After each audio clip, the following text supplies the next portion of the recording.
Hello everybody. I would like to talk to you today about quadratic equations and functions. The standard form of quadratics is written as ax squared plus bx plus c equals 0, where a, b, and c are real numbers and a does not equal 0. B and c can both be equal to 0 in that quadratic, but the premise is having x squared. If I let a equal 0, then what I'm left with is bx plus c equals 0, which is the same as a linear equation. Writing my quadratic as a function, notice function notation, f of x. F of x is written in place of y. So function notation, f of x equals ax squared plus bx plus c. And one of the key things that you're going to work on in your homework problems is finding the zeros of quadratics. Zeros are also known as roots or solutions. So being asked either of those to find zeros, roots, or solutions, you work the same way. And the premise of it is setting the quadratic equal to 0. So in essence, you're saying let my y equal 0. Let f of x equal 0. We did this with linear equations. We set that equation equal to 0 and solved. So same premise, except for we now have an x squared involved. So an example. Find the zeros of the given quadratic equation. 2x squared minus 3x minus 2 equals 0. The first thing that I'm going to do for this to be able to solve is to factor this into two binomials. Here are my binomials. My binomials are surrounded by parentheses. That means multiplication is occurring between both of those. So once I have it written into two binomials, I can use the principle of zero products. The principle of zero products states that if a times b equals 0, then either a is 0 or b is 0 or both can be 0.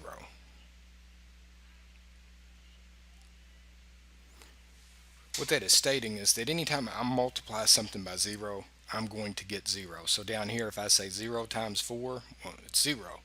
Or if I use the commutative property and rearrange it and say 4 times 0 equals 0. So if either one of these values of this factor or this factor is 0, then the whole thing equals 0. And that is the principle of zero products. So what I do is I set each factor in this product or in this multiplication problem equal to 0. And I solve for what is the value of x that makes that problem equal 0. And I end up with two answers. For this one I end up with a negative 1/2, and for this one I end up with x equals 2. So if I let this be a negative 1/2, it makes this portion turn into 0. This one, I'd simply get a negative 2 1/2, but it doesn't matter. Once this one becomes 0, the whole thing equals 0. For over here, I plug this in for 2. For this one, I get 5, but this one here goes to 0, so it does not matter. Everything will end up equaling 0. The zeros or the roots or the solutions, however you want to call it, are x equals a negative 1/2, 2. Therefore, these coordinates are actually the x-intercepts. These are the points where my quadratic equation intersects the x-axis. These are x-intercepts. Because over here I said f of x equals 0, well, f of x is simply y, so my y values are 0, and my x values are those solutions. I have two real number solutions from finding those zeros. One thing that you need to do is you need to verify your solutions after you solve them, because we'll start getting into problems where even though we have a solution, it does not make it true. With this, I plug in my values of x. I'm evaluating my quadratic at these two places along the x-axis. So for the x value of a negative 1/2, I plug it in and solve, and I end up with 0 equals 0. That is a true statement.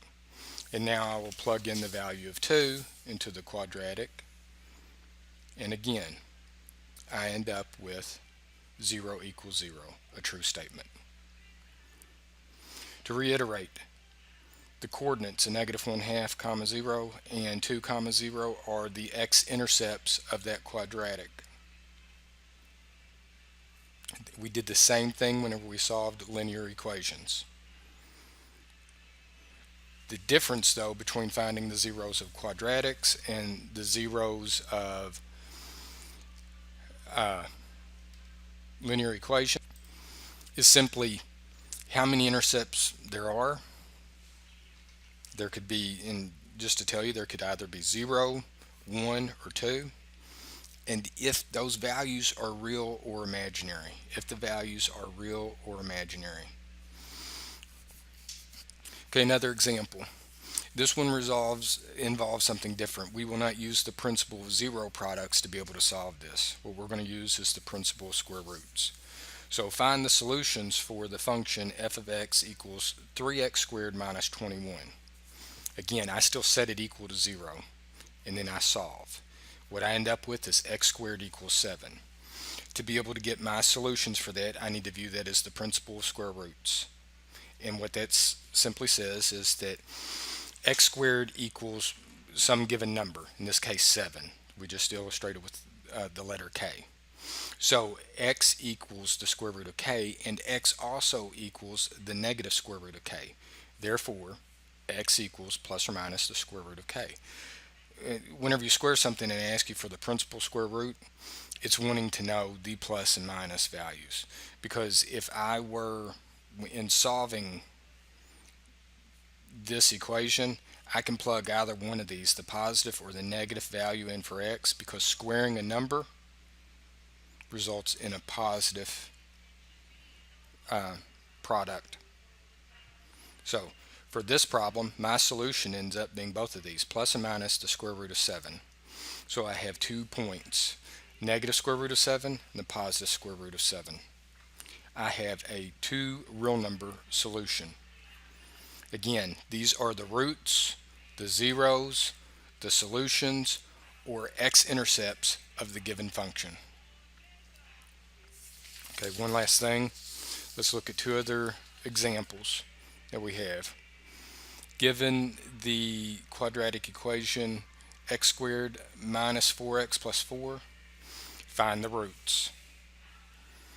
So, written in the form that it is, I am going to factor into 2 binomials. In doing that, I can use the principle of zero products. The difference for this one is that my binomials are the same, x minus 2, x minus 2. Well, you need to only solve it once. X minus 2 equals 0, so therefore x equals 2, so my coordinate is 2, comma 0. For this problem, I have one real number solution. The other example, find the roots of f of x equals x squared plus 11. Well, x squared plus 11 equals 0, so I solve for it. X squared equals a negative 11. I end up with an imaginary number because I have a negative under the radical. So I pull out my I, and I end up with x equals plus or minus I square root 11. Remember, I equals the square root of a negative 1. And that leaves me with the 2 x-intercepts, or the 2 solutions. But these are 2 imaginary solutions, non-real numbers, non-real solutions.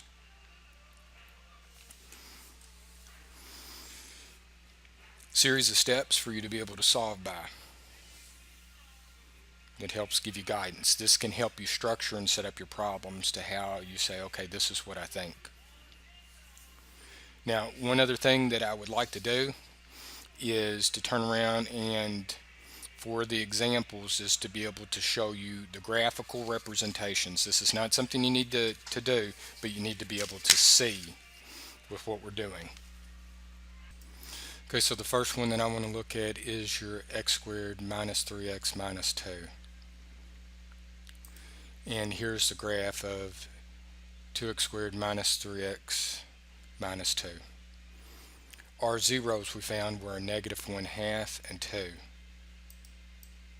See, negative 0.5 and 2. Those are my zeros. Okay.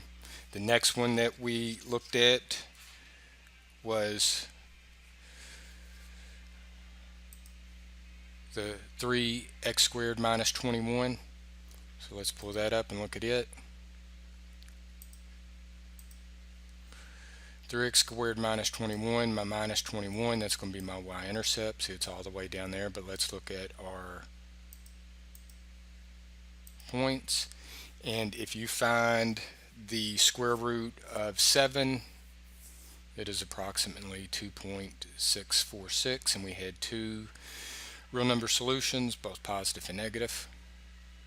And then the third one that we looked at was x squared minus 4x plus 4.